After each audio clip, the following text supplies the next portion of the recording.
Temoris Greco, saludos, buenas tardes. ¿Qué tal, Julio? Qué bonita camisa trajiste. Bueno, te pusiste hoy, no la trajiste porque no la trajiste aquí a donde estamos yo, ¿verdad? Pero sí, qué linda camisa. Muchas gracias.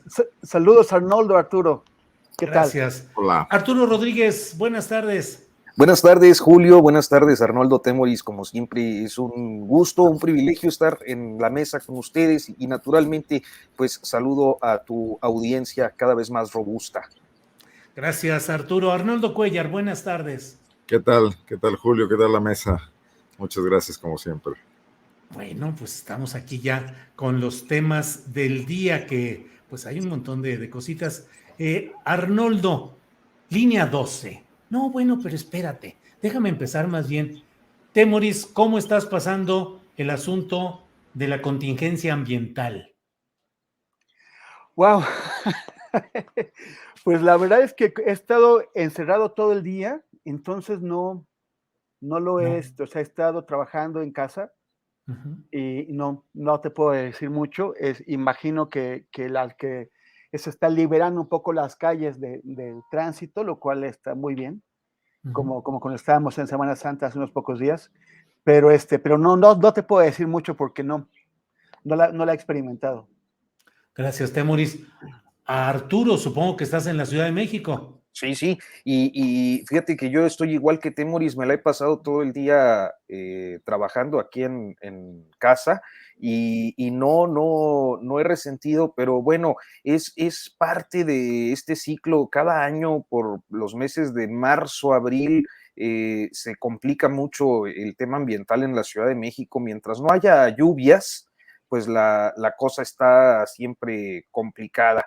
Y fíjate que yo creo que a veces no dimensionamos. Hace no mucho, mi hijo Arturo escribió algún ensayo relacionado con sus memorias en la Ciudad de México y me impresionó mucho cómo entre algunas de estas memorias, algunas gratas, otras tantas no gratas, pues estaban algunos episodios muy que como niño vivió en la Ciudad de México, los sismos, etcétera, pero una de estas yo no la había dimensionado, porque bueno, pues uno anda trabajando y no pones tanta atención, pero eran las contingencias ambientales. Mencionaba él la gran cantidad de veces que se tuvo que quedar en el aula sin recreo, por estas contingencias, y la verdad es que yo no había dimensionado que eso se le hubiera quedado tan grabado.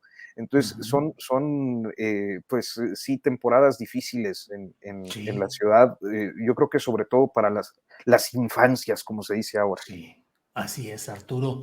Bueno, Arnoldo Cuellar, que está en Guanajuato, donde creo que no habrá ese tipo de contingencias ambientales. Hay otras. Hay otras, entonces te quiero preguntar sobre las contingencias judiciales y universitarias. ¿Cómo va el tema de lo sucedido con el Guardia Nacional que disparó y asesinó a un estudiante de agronomía de la Universidad de Guanajuato y quedó herida una estudiante de ahí mismo? ¿Cómo van esas contingencias, Arnoldo? Está muy, bueno, gracias por la pregunta, por guanajuatizar el programa tú y no yo, Julio, pero es todo un tema que, mira, tiene muchas aristas. Por efectos de la veda de la consulta para la revocación, el gobernador del estado y el fiscal del estado pospusieron sus respectivos informes, que eran en el mes de marzo. Entonces, ambos acaban bueno, el fiscal acaba de tener su informe el mismo día del asesinato de Ángel Yael. El asesinato del estudiante dejó de lado completamente la puesta en escena que Carlos Amarripa quiso hacer para presumir que van muy bien las cosas. Y el informe del gobernador Diego Sinue es mañana. Y si sigues las redes sociales y la comunicación oficial del gobierno y de su vocería, no han tocado en ningún momento el tema, bueno, el del estudiante asesinado. Sí, la semana pasada hubo declaraciones también comentables, pero por ejemplo no han dicho nada de la actuación de la policía de Irapuato el pasado domingo en esta marcha de feministas, escenas que ya todos ustedes conocen, con una policía que supuestamente estaba entrenada para tener perspectiva de género y que terminó violentando absolutamente en unas detenciones mal practicadas y además ejerciendo tortura con las detenidas posteriormente. Pues de eso tenemos solo silencio del gobernador. Pero también ocurre todo esto en Irapuato. Y recordar que en la declaración del gobernador sobre la muerte del estudiante, él dijo, bueno, sí, la militarización tiene sus riesgos, la opción es nuestras policías municipales, fortalecer las policías municipales. Y 2 días después vemos la actuación de esta policía municipal efectuando una cacería de jóvenes, que si esto hubiera ocurrido en la Ciudad de México, Julio, no se le acababa el político que hubiera ordenado esto o tolerado esto, y aquí no pasa nada. Aquí la alcaldesa de Irapuato, panista Lorena Alfaro, está, ¿cómo se llama?, confirmando las acusaciones de daños en la presidencia municipal y de lesiones en contra de las jóvenes, acudiendo a ratificar la denuncia, cuando las mismas policías deberían estar siendo denunciadas e investigadas por ella, ¿no? Entonces, la contingencia está complicada. Por supuesto, nadie se acuerda que mañana es el informe del gobierno, salvo el gobernador. No sé de qué va a tratar esta fiesta, no sé si va a abordar estos temas o si va a vivir en una realidad paralela, ¿no? Como suele ocurrir, donde todo esto no pasó. Hoy hubo una marcha de aproximadamente 1,200 estudiantes de la Universidad de Guanajuato, planteada el día que se conoció la liberación del primer guardia nacional consignado, y que bueno, bajó un poco de tono al haber ocurrido en el intermedio la consignación de otro segundo guardia, que parece ser que los peritajes sí lo apuntan ya como el responsable del disparo que cegó la vida de Ángel Yael e hirió a Alejandra, ¿no? Gracias, Arnoldo. Temoris, pues, ¿qué te diré? ¿De qué será esta contingencia? Pues también una contingencia justiciera, o no sé qué sea lo que sucede, pero hoy se cumple 1 año de los sucesos de la caída de una parte de la línea 12 del metro, con un saldo de 26 muertos, decenas de heridos, y uno a veces se pregunta, y esa es la idea, lo que te pregunto, Temoris, ¿ha habido justicia? ¿Es impunidad lo que tenemos? ¿Son suficientes los acuerdos reparatorios? ¿Qué opinas, Temoris? Bueno, primero nada más quisiera contestar a Rosaura Ramírez Sevilla, que dejó un mensaje que me pregunta sobre el nombre del documental del 22 que llegó a él por error y está titulado como Secretos de África. Bueno, no tiene nada que ver con África, tiene que ver con Taxco, que es pues, también tiene un nivel de violencia en esta época que, bueno, que se parece a lo peor que hemos visto en el mundo, pero se llama Dos relámpagos al alba, y es sobre el asesinato del periodista Francisco Pacheco, que ocurrió hace justo 6 años. Bueno, se acaba de cumplir 6 años la semana pasada y no hay justicia.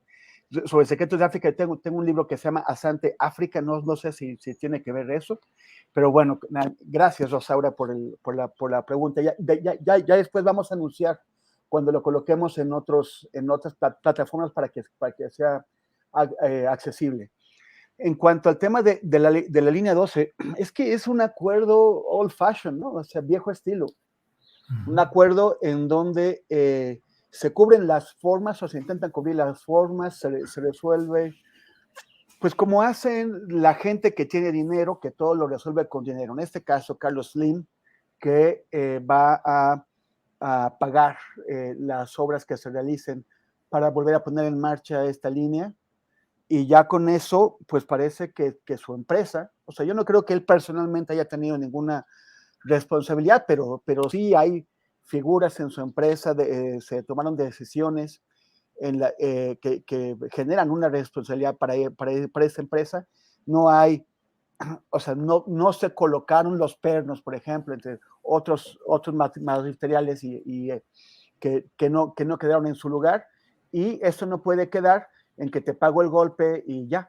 O sea, ¿por qué ocurrió esto? Y también, ¿por qué las empresas que participaron en este gran proyecto de la línea 12 se sintieron presionadas para terminar antes de que los tiempos les permitieran hacer bien su trabajo?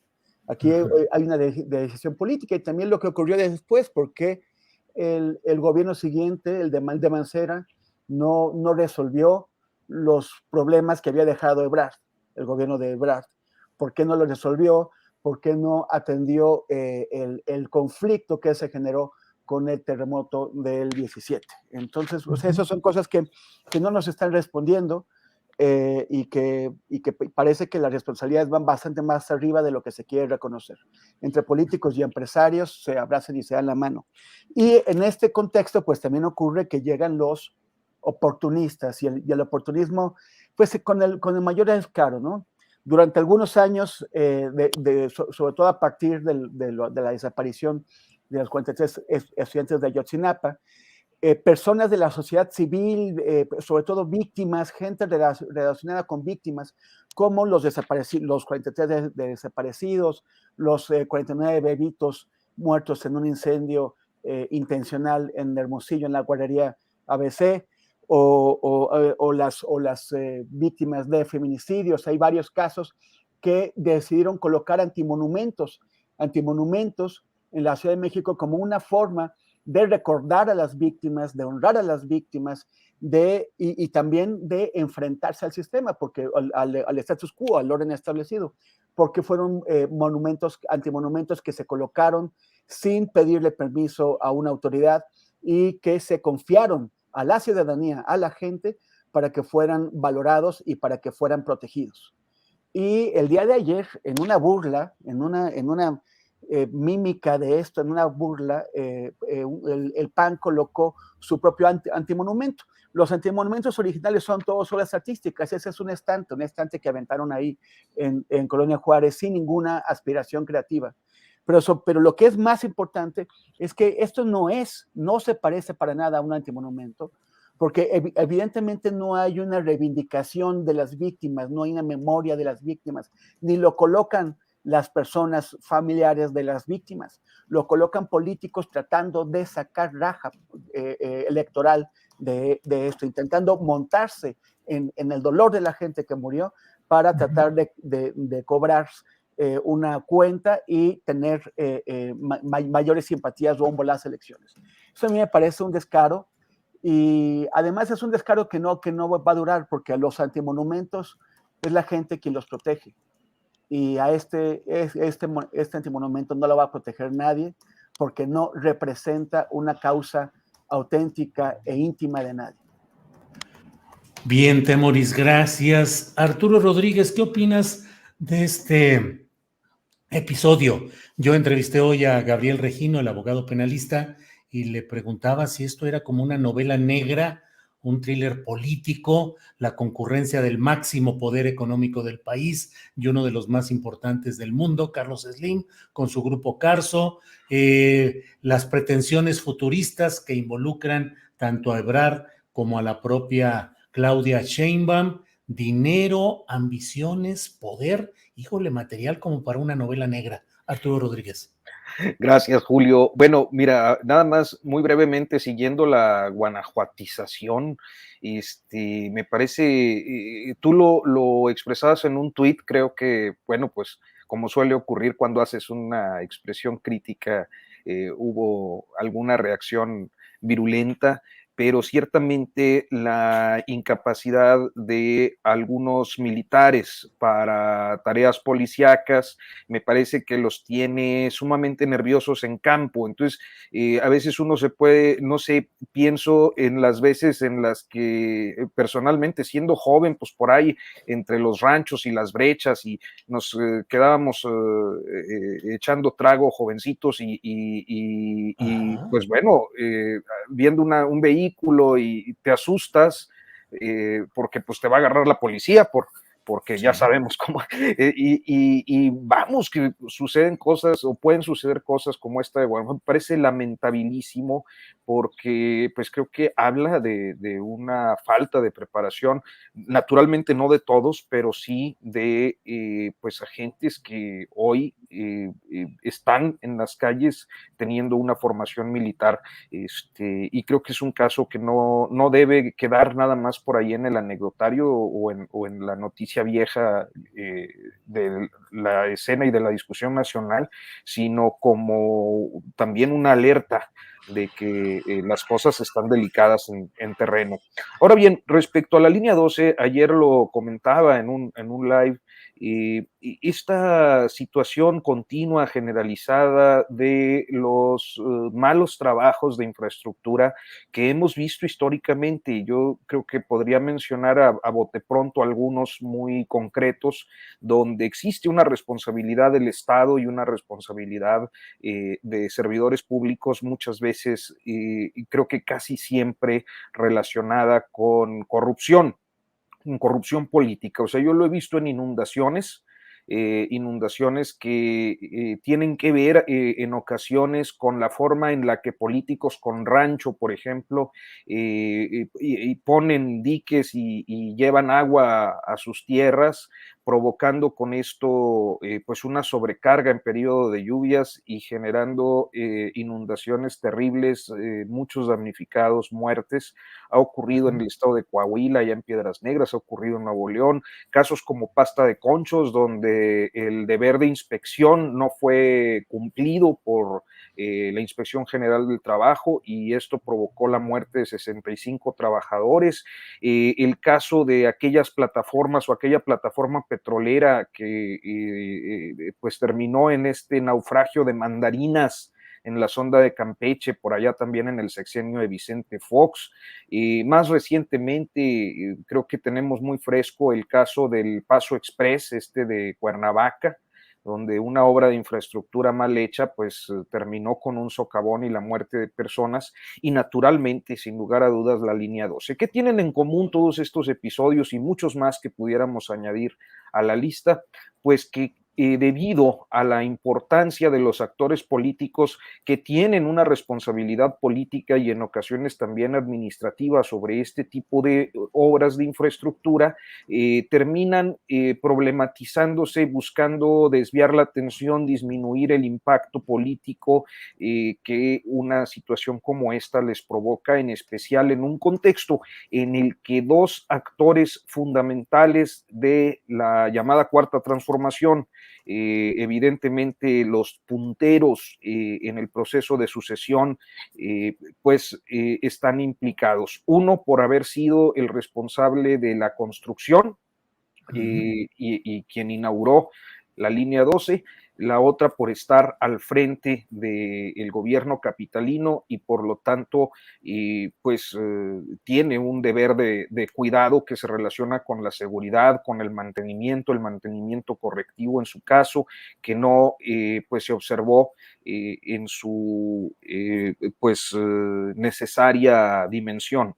Y naturalmente no quiere decir que Claudia Sheinbaum o Marcelo Ebrard sean responsables directos de la tragedia, pero creo que sí hay una serie de responsabilidades políticas bajo sus respectivas administraciones, sin dejar de lado pues el periodo de Mancera, que no solo instrumentalizó el asunto de la línea 12 para enderezar una persecución política que no resolvió las fallas estructurales de gente como Mario Delgado y otros que estuvieron por allí inmersos en la contratación indebida, por ejemplo, de los trenes, en fin. Es tanto el salpicadero que no quedó de otra más que ejecutar un control de daños. Y yo creo que ese control de daños expresó en el adelanto del proceso de sucesión presidencial. Es decir, a partir de la línea 12, la sucesión presidencial inició y fue particularmente claro en el mes de junio, cuando ya el presidente hizo apenas pasada la elección intermedia, pues este juego de las corcholatas y los destapes que colocó naturalmente a estas dos personas en pues la lista de favoritos, y con ello me parece que se construyó un distractor eficaz. ¿Qué es lo que estamos viendo? Pues sí, un proceso de impunidad, un proceso de ciertamente injusticia, de falta de rendición de cuentas, que involucra a poderosos corporativos relacionados con el contratismo gubernamental históricamente, dos de los magnates mexicanos más importantes, como lo son Carlos Slim y Bernardo Quintana, y bueno, pues actores políticos de primera importancia precisamente por sus posibilidades de llegar a la presidencia en el 2024. Entonces, me parece que es lamentable que no exista un resultado claro, contundente, convincente de las investigaciones y sanciones a nivel intermedio, porque creo que en eso va la necesidad de protección política para quienes están implicados. Arturo, muchas gracias. Arnoldo Cuellar, ¿qué opinar de este tema? Impunidad, injusticia. Bueno, primero que nada, agradecer a Arturo esta explicación tan... Nos da cátedra aquí el tal Arturo, no, hombre. pero abre la cancha de una manera sensacional, ¿no? De veras, mi reconocimiento, Arturo. Bueno, yo quisiera extrapolar un poco esto al tema de lo que está pasando ahora con el Tren Maya y con los megaproyectos del presidente Andrés Manuel López Obrador.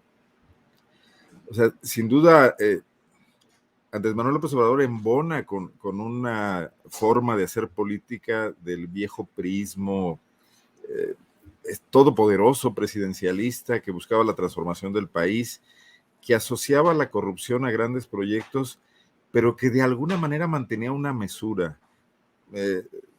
No este afán desaforado de negocios que se inauguró con Carlos Salinas de Gortari de vender en saldos de almacén toda la infraestructura pública del Estado para obtener utilidades y favorecer personas, sino hacer cuestiones transformadoras. Nada más que en el camino, en esos muchos años que pasaron en ese salto de modelo, el mundo cambió, México cambió, los megaproyectos están seriamente cuestionados por todo este tipo de cosas que provocan, porque se hacen con prisa, porque favorecen a grandes empresas que no logran salir del esquema de corrupción, donde la constructora del hombre más rico del mundo tiene los mismos problemas de deficiencias técnicas y de falta de control de calidad que la constructora del alcalde de cualquier pueblo del país, ¿no? Y entonces vamos a ir viendo cómo se construyen otros escenarios que, bueno, ya están ahí, de muchos riesgos, no solamente en la calidad de las obras, sino en los impactos de las propias obras. O sea, cuando se hacían, probablemente cuando se hizo Cancún o cuando se hizo Ixtapa y se abrieron aquellas playas y se construyó y se colocó cemento por todos lados, no teníamos legislaciones ambientales, no había una preocupación mundial por el cambio climático o por nada relacionado con el tema del sostenimiento. Y hoy lo hay y no hay de otra, porque además abusó la civilización de ese tipo de cuestiones y saturó, bueno, ya para qué abundo, bajó la calidad de vida en general, junto con los beneficios económicos que multiplicó, ¿no?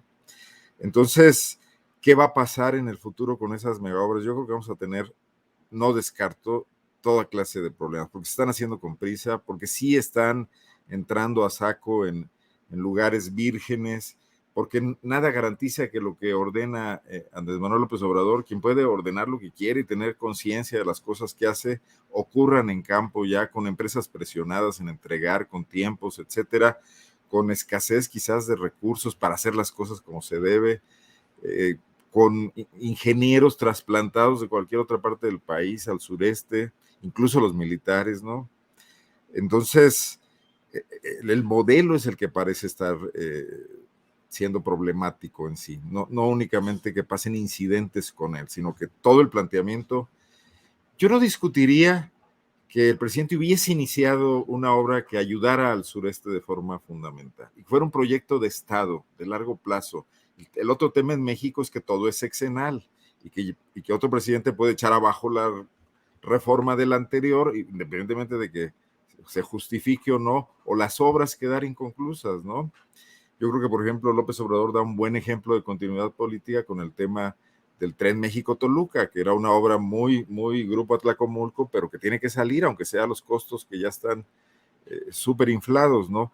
Pero en el sureste podría haber ocurrido algo más pausado, que fuera incorporando lentamente a estas comunidades o razonablemente, en tiempos razonables, a esta movilidad que se quiere, que sea turística, que también va a servir a la propia población de la zona y que va a mejorar su economía, pero no este matacaballos, ¿no? Que muy probablemente está en la raíz de los problemas de la línea 12, porque Marcelo estaba compitiendo por una candidatura presidencial en su momento, ¿no? Así es, Arnoldo. Gracias. Temoris,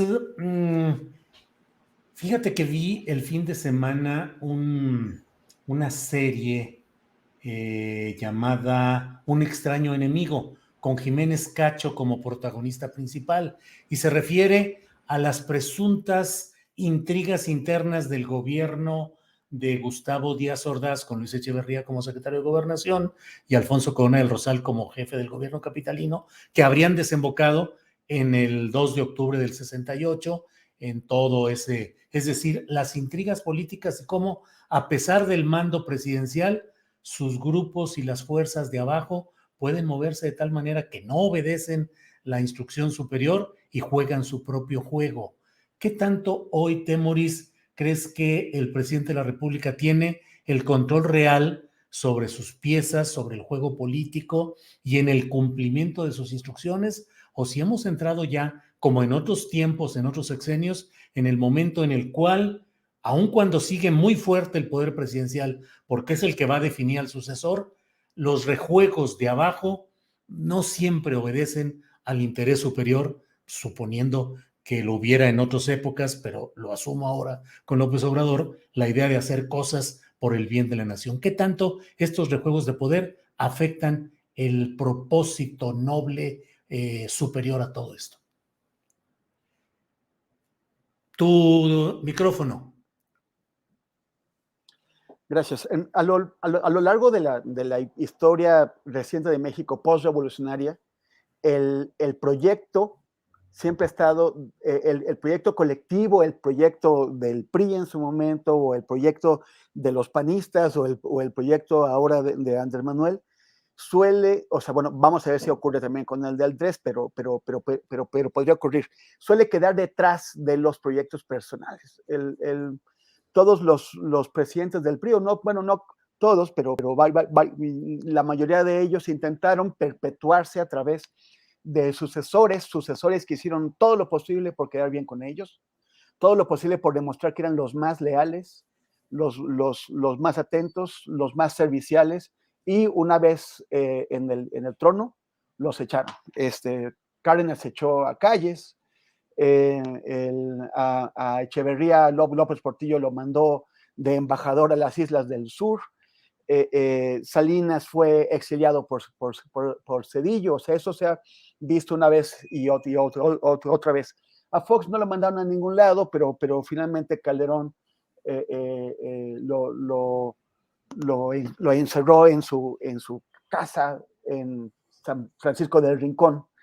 Y pues tampoco podemos estar seguros de que ahora no ocurrirá eso. O sea, hemos visto, sobre todo con el tema de la revocación de mandato, vimos una carrera entre los presidenciables por demostrar que su fidelidad está más allá a toda prueba y que están dispuestos a exponerse a lo que sea con tal de cumplir con los deseos del presidente. Pero después, si el presidente no los escoge a ellos, acatarán, digamos, se van a someter a la continuidad del proyecto. Por ejemplo, si Marcelo no es electo, Marcelo ya ha cedido o lo que él consideraba su lugar antes ante los deseos de Andrés Manuel. Si ahora no lo eligen, lo hará también. O sea, a mí me parece que el papel de Adán Augusto es también hacerles sentir que sí hay más opciones, que sí hay más alternativas. Y la baraja presidencial de candidatos o de posibles candidatos todos los días crece o se reduce. O sea, un día dice que hay como 3, ahora hay un montón de abridores y cerradores, y uno nunca sabe, parece que el único que está excluido de eso es Monreal. Pero entonces cualquiera puede sentirse, hasta el papá del Checo Valdés, por méritos desconocidos, por méritos que solamente él conoce, es un señor que jamás ha hecho nada por nadie, pero él cree que puede ser candidato presidencial. Entonces, yo creo que una jugada al viejo estilo de patadas debajo de la mesa, de trancazos, en donde cualquier oportunidad permite tratar de sobajar al otro, no tanto frente a la opinión pública, sino frente al presidente, que es quien va a tener la decisión. Y eso tiene costos para el proyecto, tiene costos para la cuarta transformación, que no es que esa cuarta transformación no puede ser nada más external. Ningún país tiene una transformación tan grande de manera pacífica en un solo periodo presidencial, necesita más. Y pues aquí se corre el riesgo de generar fracturas y de exhibir a los rivales frente a la opinión pública de una forma que eventualmente queden demasiado golpeados y se ponga en peligro la continuidad de ese proyecto. Gracias, Temoris. Arturo, el presidente de la República este domingo en Paraíso, Tabasco, en el Día del Trabajo, pues se aventó ahí un rollo beisbolero de pitchers, abridores, cerradores, picheo en rectas, moñas, curvas, de todo. Arturo habló de que tiene 5 pitchers o lanzadores para abrir, que en el béisbol, si ese pitcher es bueno, puede ser que recorra todo el partido, las 9 entradas y que sea el ganador. Pero a veces cuando se le cansa la mano, cuando se agota, cuando empieza a entrar en problemas, entran los relevistas o cerradores. Pero en este caso, la pregunta que yo me he hecho y que he escrito, Arturo, y te comparto aquí, es, él habla de 5 abridores, pero ¿quiénes pueden ser? Adán Augusto, Claudia y Marcelo. ¿Cuáles otros? ¿Habrá 2 más? ¿Tú ves otros 2 que puedan integrar esa quinteta o estaremos como en aquella política que decían que los políticos enviaban al Congreso tercias de uno, mandaban 3 nombres, pero todo el mundo sabía que uno era el favorito y se acabó. Aquí estaremos un poco al revés, una quinteta que en realidad es de 3, Arturo Rodríguez. Y yo creo que sí, Julio. Me parece que nadie tiene, al menos no en este momento, falta 1 año y medio para la decisión y pueden cambiar algunas cosas, pero me parece que nadie tiene, ni siquiera el nivel de conocimiento necesario para mostrarse competitivo en un proceso electoral que será tan pues intenso como el de 2024. Y creo que el planteamiento pues también se reúne con lo que le planteaste a Temoris, en el sentido del tipo de sucesión que vamos a tener. Es que creo que estamos ante algunos escenarios distintos a lo que hemos visto históricamente desde el periodo revolucionario y la institucionalización de los movimientos revolucionarios, 1928-29, con el nacimiento del PRI. Y veo muchos comentarios desde el inicio de la administración de un presidente que está pensando en la reelección. Yo no creo que él esté pensando en la reelección. Creo que tiene dos condiciones de origen. Una es dejar el juego libre y no meterse. Algo que con comentarios como los del pasado domingo, pues queda descartado. La segunda opción es que el juego sucesorio va a quedar en sus manos. Y ese juego sucesorio tiene diferentes posibilidades o parecidos con algunos momentos de la historia del presidencialismo mexicano. Yo no pienso que sea la reelección, esa reelección en la que soñaron gente como, pues como Miguel Alemán o como Salinas o como algún otro. Pienso que está entre 2 posibles realidades. Una, su ideal, seguramente el ideal de muchos presidentes, que sería muy parecido a la sucesión callista, el establecimiento de una especie de maximato, que no sé cómo terminaría llamándose de ser el caso, como periodo histórico, o una sucesión como la de Cárdenas. Es decir, Arturo, un maximato en el cual el poder de Andrés Manuel López Obrador siga tan fuerte, que él siga influyendo en el siguiente sexenio. Así es, con 2, y creo que hay 2 posibilidades muy claras o muy próximas a que eso pudiera ser posible, que son, al menos en este momento, por lo que se alcanza a observar, Adán Augusto López y Claudia Sheinbaum, ¿no?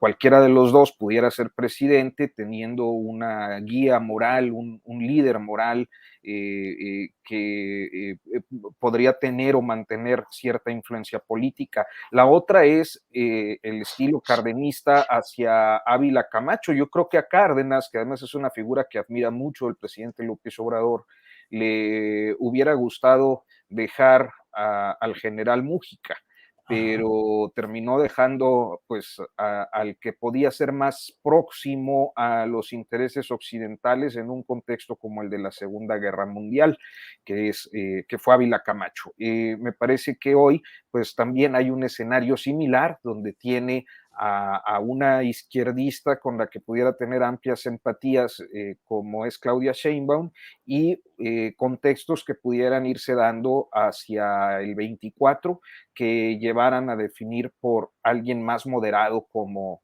Marcelo Ebrard. Entonces, pero a final de cuentas estamos en la especulación. Yo creo que la única claridad que tenemos en este momento es que el presidente no va a dejar solo el juego, y también me parece que cualquier apuesta, sea quien sea el designado, será una apuesta pues arriesgada, porque a final de cuentas cuando la historia lo enseña, los procesos sucesorios en general en este país lo demuestran. Cuando el político elegido, cuando el ungido llega al poder, pues busca su propio paso por la historia, y eso implica un divorcio, un hermano tengo que matarte, ¿no? Un deslinde el pasado para poder construir su propio perfil hacia futuro. Y yo creo que eso pues también no puede estar fuera de la ecuación. Bien, pues gracias. Había una frase del priismo antiguo que decía algo así como romper para estabilizar. Es decir, el que llega tiene que romper para poder estabilizar al propio sistema de gobierno. Arnoldo Cuellar, el monero Gonzalo Rocha, que publica en La Jornada y que desde mi punto de vista tiene un trazo político muy interesante, es con frecuencia, él está señalando cosas muy interesantes en sus cartones. Gonzalo Rocha, Rocha Monero, puso una caricatura que tituló Oposición Pingüica, y se ve López Obrador con su cachucha de la 4T, su uniforme de beisbolista, su guante y su pelota, y hablando de los pitchers abridores que tiene. Y enfrente o a un lado está una cosa contrahecha con uniforme de Va por México, y una de las mangas del uniforme dice MC, y son 4 cabezas metidas en ese uniforme. Una tiene un pie como una pata de ave color naranja, otra color azul, arriba de ellos Anaya con una gorrita y con una videocámara apuntándose. ¿Qué piensas en este esquema beisbolero de los pitchers, los lanzadores, los bateadores? ¿Qué piensas de esa oposición? ¿Oposición pingüica, como dice Rocha? Me hubiera encantado ver el cartón, lo estaba buscando, pero no lo encontré. Sí, lo malo es que no podemos ponerlo por derechos de autor, pero bueno, claro que nos hubiera encantado. Mira, primero que nada, yo tengo un serio problema que a veces he expuesto aquí de una u otra manera, que también lo planteo en relación con la política de Guanajuato, con este papel que los periodistas históricamente en México hemos asumido de cronistas del poder o intérpretes a veces de la psicología de los gobernantes, porque me parecen papeles muy, muy premodernos. O sea, tenemos una sociedad política, un esquema de relaciones políticas donde no podemos saber nada a ciencia cierta, donde nadie nos dice la verdad, donde los políticos simulan, están jugando un póker con bluff, y desde la sociedad unos digamos, taumaturgos que somos los periodistas, estamos tratando de adivinar las señales para traducírselas a la población, a los lectores, al público. Y me parece fatal, me parece que debemos romper con eso, ¿no? Estos políticos decimonónicos, diazordacistas, perdón, ruizcortinistas, mejor dicho, que juegan así a la veracruzana y que mandan señales y Reyes Heroles y sus frases hieráticas, ¿no? En el siglo XXI, Julio, ya en el primer cuarto, pasando casi del siglo XXI, y seguimos con este tema, donde no conocemos bien a bien qué piensa un político de la situación del país, del régimen del que forma parte, de qué piensa hacer para transformarlo, de cómo se está relacionando con esa sociedad, con sus grupos.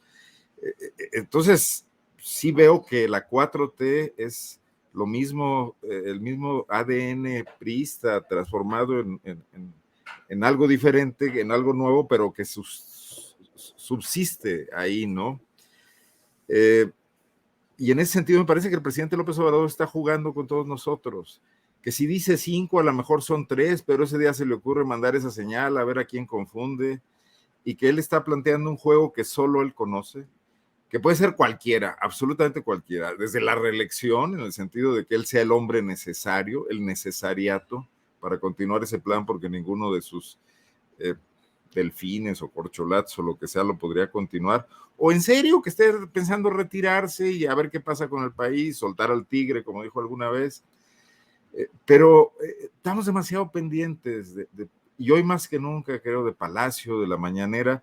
¿Dónde está esa sociedad que salió a votar de forma inédita en el 2018 y que hizo presidente de la República a un hombre que no provenía de los estamentos políticos que en ese momento tenían capacidad de recursos, poder, gobernaturas, aliados en las gubernaturas o en los sindicatos, que irrumpió, ¿no? Él mismo está dejando de lado a esa sociedad al jugar este juego palaciego. Y me parece que sí debemos romper y rasgar un poco ese lienzo, un poco como estas feministas que van y pintan todo y rompen todo, para ver qué está pasando detrás, qué representa Ebrard, qué representa Sheinbaum en realidad. Desde luego, coincido con el cartón que nos describes en cuanto al tema de la oposición, y además la oposición tiene un serio problema brutal, y es que todo lo está haciendo en función a López Obrador. Se están uniendo porque solos no pueden construir una candidatura, no hay una sola fuerza política creativa o imaginativa, son excrescencias de partidos políticos que en su momento representaron lo mejor del viejo régimen y que no encuentran la manera de insertarse en este cambio de cosas y que están jugando el vals que les toca a López Obrador, ¿no? Pero al final del día es en lo que creo que nosotros debemos evitar caer de alguna manera, ¿no? No sé si ya no contesté nada de lo que me planteaste, pero un poco es lo que pienso, ¿no? Bien, Arnoldo, no. Desde luego que todo esto genera estas reflexiones.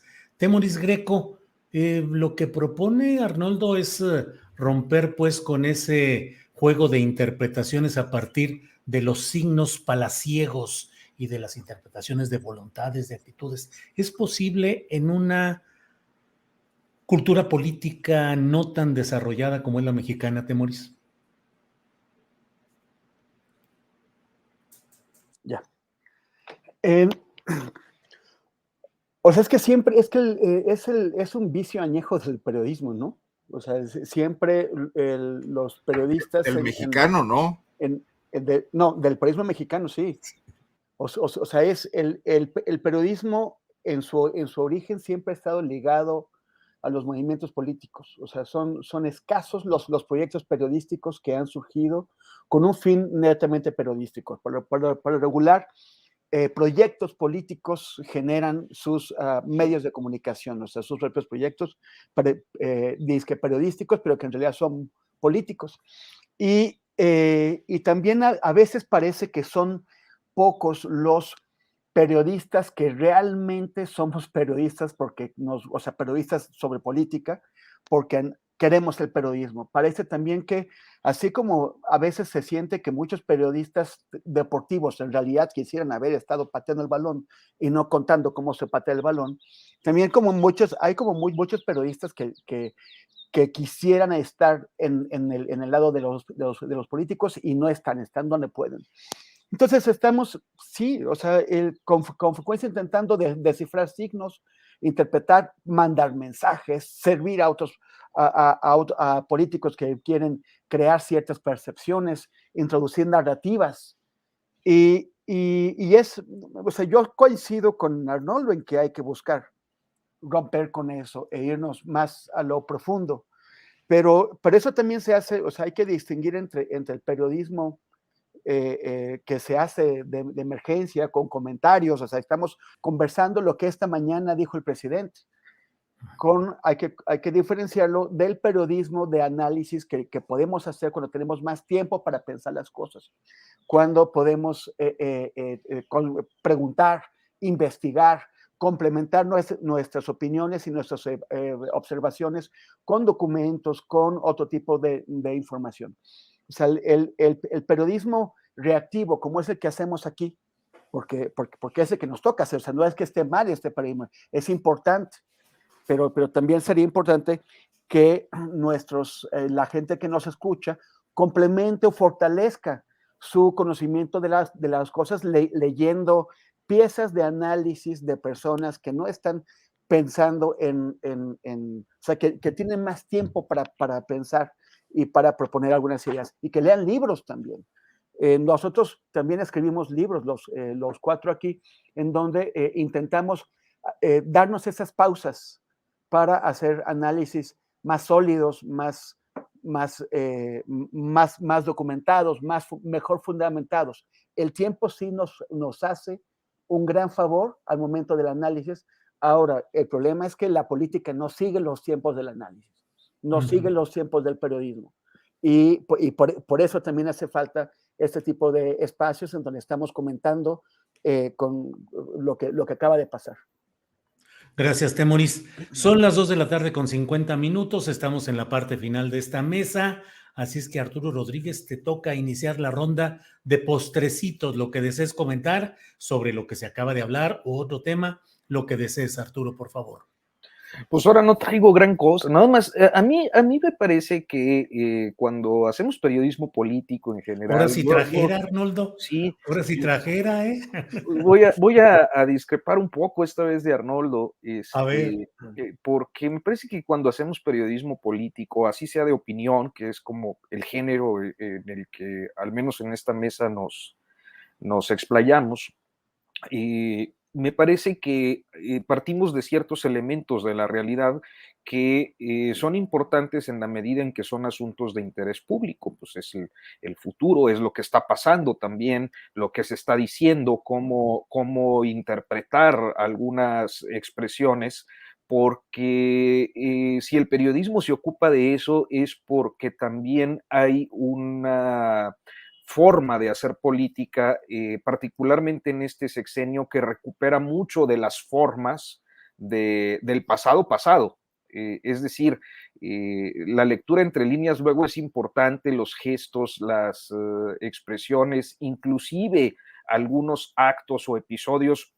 Veía por ahí en los comentarios que me preguntaban por qué no incluía a Monreal. Bueno, primero porque el propio presidente no lo incluye y segundo porque creo que, y esto es también parte del análisis, que el caso de Monreal es que está tan alicaído que terminó aliándose a Ebrard. El hecho de que Ebrard haya sido vitoreado el fin de semana en Hidalgo, pues se relaciona justamente con eso, porque Julio Menchaca pues es uno de los alfiles de Ricardo Monreal y posiblemente, muy seguramente, muy probablemente va a ganar la elección en el estado de Hidalgo. Pero bueno, ese es mi punto de vista. Ahora, de postrecito, a propósito de periodismo, pues hoy es Día Internacional de la Libertad de Prensa. Yo creo que hay muchas expresiones, muchas informaciones, trabajos muy eficaces como los de Temoris, muy importantes para comprender el estado de la libertad de expresión en este país. Y yo quiero apuntar un poco a una condición que poco se menciona en la discusión sobre libertad de expresión. Yo considero que hay tres grandes problemas con la libertad de expresión en este país. Una tiene que ver con las condiciones de seguridad, naturalmente, con el riesgo para la vida y la integridad de los periodistas en muchos territorios de este país, donde el Estado es una auténtica amenaza. Sé que cuando hablamos de Estado al presidente López Obrador no le gusta, pero no estoy hablando de un orden de gobierno, ni de un gobierno, ni de un presidente en particular, sino de todos los agentes del Estado, independientemente del orden de gobierno o del poder al que sirven. Me parece que es muy claro que, sobre todo en los estados y en los municipios, en esos niveles, pues hay una altísima responsabilidad, quizás como del 60%, y por lo tanto, pues eso es un tema de Estado. El otro tiene que ver con las condiciones de los propios medios y de los dueños de los medios, que no tienen o no existen fórmulas de modelo de negocio que permitan una no dependencia de la publicidad oficial. Y el tercero, que es en el que me quiero concentrar, tiene que ver con la precariedad de las condiciones de los periodistas. Mucha gente piensa que los periodistas ganamos así como Loret o como otros, y la verdad es que no es así. O sea, la mayoría de los periodistas mexicanos tienen ingresos sumamente bajos para ser profesionistas. Estamos hablando de un salario mínimo y medio, hasta 2 salarios más o menos el promedio nacional. La mayoría de los periodistas tienen situaciones de carencias importantes, inclusive en relación a los derechos laborales fundamentales como la seguridad social, servicios de salud, pensión, fondos de vivienda, etcétera. Y eso no es solo responsabilidad es decir, no se puede responsabilizar únicamente al Estado, aunque sí es en parte responsable por la permisividad que da a quienes son los responsables primeros, que son los patrones y los dueños de los medios de comunicación, la mayoría violadores de derechos laborales fundamentales. En muchos medios de este país siguen haciéndote firmar la renuncia el día que te contratan, con fecha en blanco, siguen dándose contrataciones únicamente de acuerdos de palabra y con retribución en efectivo. Tienen todas estas condiciones siempre muy raras con sus convenios con el IMSS y con el Infonavit. El SAT no les ha apretado jamás para que pues a partir de auditorías reflejen la realidad de sus plantas de trabajo. Entonces, me parece que es un tema fundamental que no está nunca en la agenda, la precariedad laboral de los periodistas en este país, que me parece que es uno de los grandes pendientes de la discusión en materia de libertad de expresión. Ya, es... Gracias, Arturo. Muchas gracias. Arnoldo Cuellar, postrecito, por favor. Bueno, y creo que sí hay algunos trabajos que tratan de entrar más a fondo, y recuerdo ahorita en este momento el libro de Alejandro Páez y de Álvaro Delgado, ¿no? Que trata de plantear las ideas de los políticos vigentes en temas de los problemas del país y del país que hay que construir, ¿no?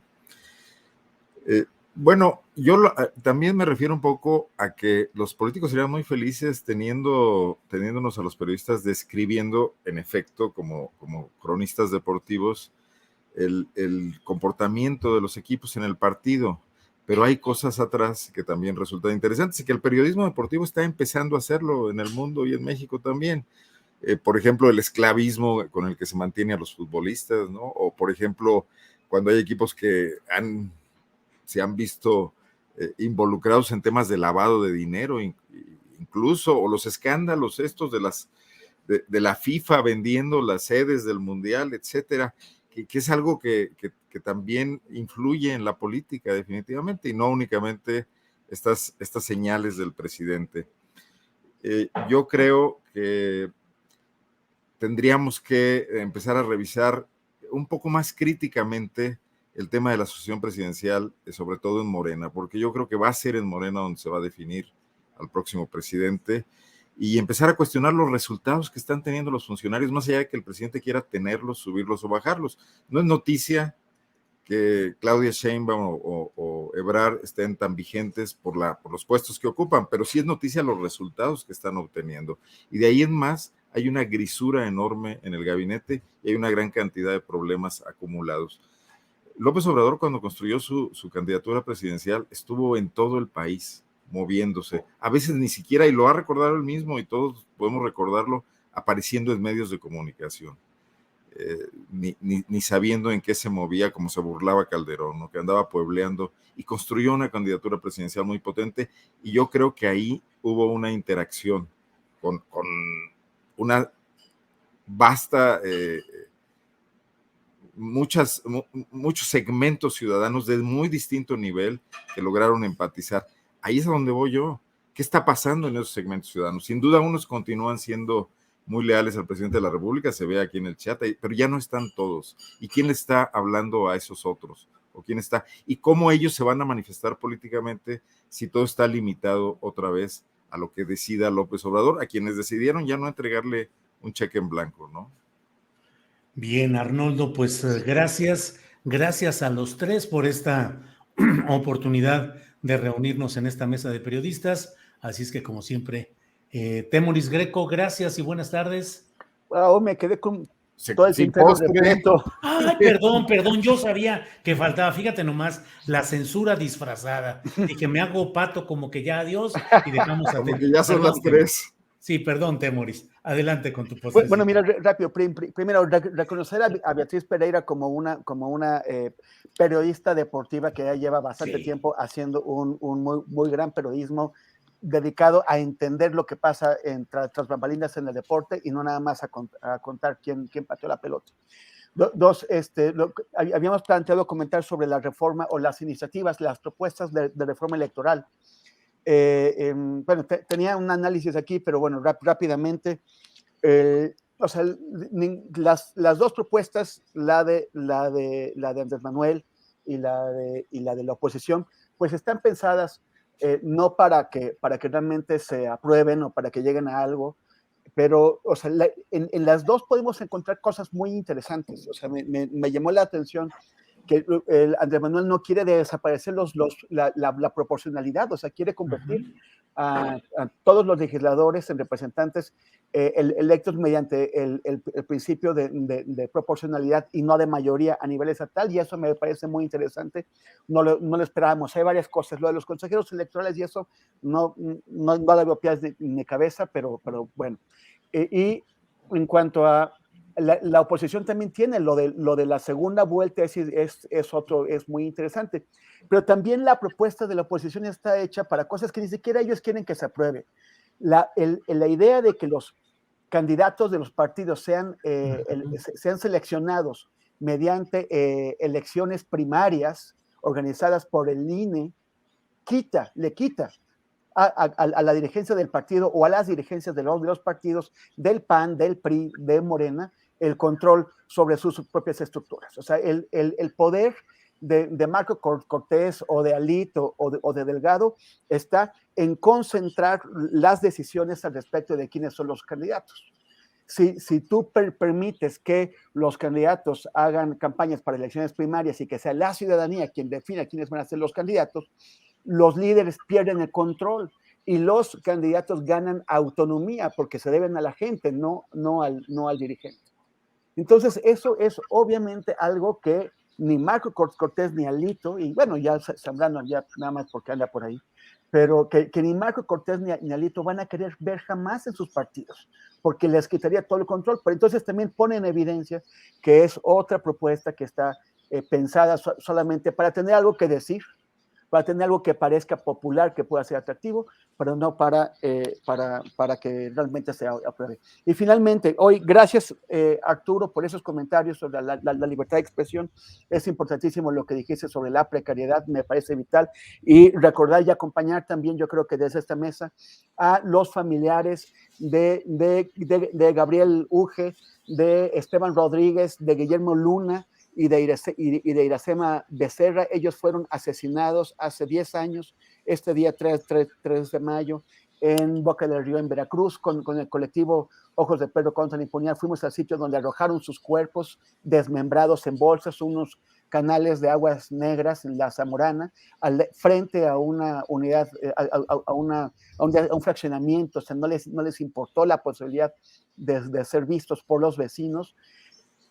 Y bueno, hoy se están manifestando junto con familiares de Moisés Sánchez, de Marilena Ferral, de varios de los compañeros y las compañeras que han sido asesinados en el estado de Veracruz y cuyos crímenes permanecen sin justicia. Y también me están llegando avisos de Taxco.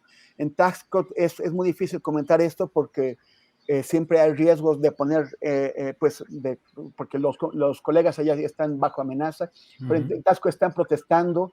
Se atrevieron a salir hoy a reivindicar el Día de la Libertad de Prensa, emitieron un pronunciamiento que no he podido leer porque me acaba de llegar, pero también acompañar a los colegas y las colegas en Taxco que en un acto de valentía están saliendo hoy enfrentando el régimen de silencio que el crimen organizado y los políticos organizados con el crimen les han impuesto. Y eso es todo. Gracias, Julio. Gracias, Arturo. Gracias, Arnoldo. Ya ven que sí tenía algo ahí. Ya te ibas castigado y sin postre, hombre. Sí. No, perdón, Temoris, me emocioné y cometí ese error, pero ya está con amplitud el postrecito. Arturo, gracias y buenas tardes. Ya no falta postrecito contigo. No, ya quedamos. Ya quedamos. Hasta me excedí, creo, en los minutos. Muchas gracias, Julio, Arnoldo, Temoris. Nos faltó ahí que Arnoldo nos dijera algo de la represión a las feministas en Irapuato. Sí. Quedé yo es que Guanajuato, hoy sí merecía un buen tramo, creo, de guanajuatización de la mesa, pero ya habrá oportunidad. Ahí empezó Julio, pero bueno, sí está en todo el contexto. Sí, así es. Gracias, Arturo. Es la contingencia local. Sí, Arnoldo, gracias y buenas tardes. Como siempre, un gusto. Saludos, Temoris, Arturo, Julio, gracias. Temoris, gracias y buenas tardes. Gracias, nos vemos el próximo martes. De acuerdo, gracias y hasta luego.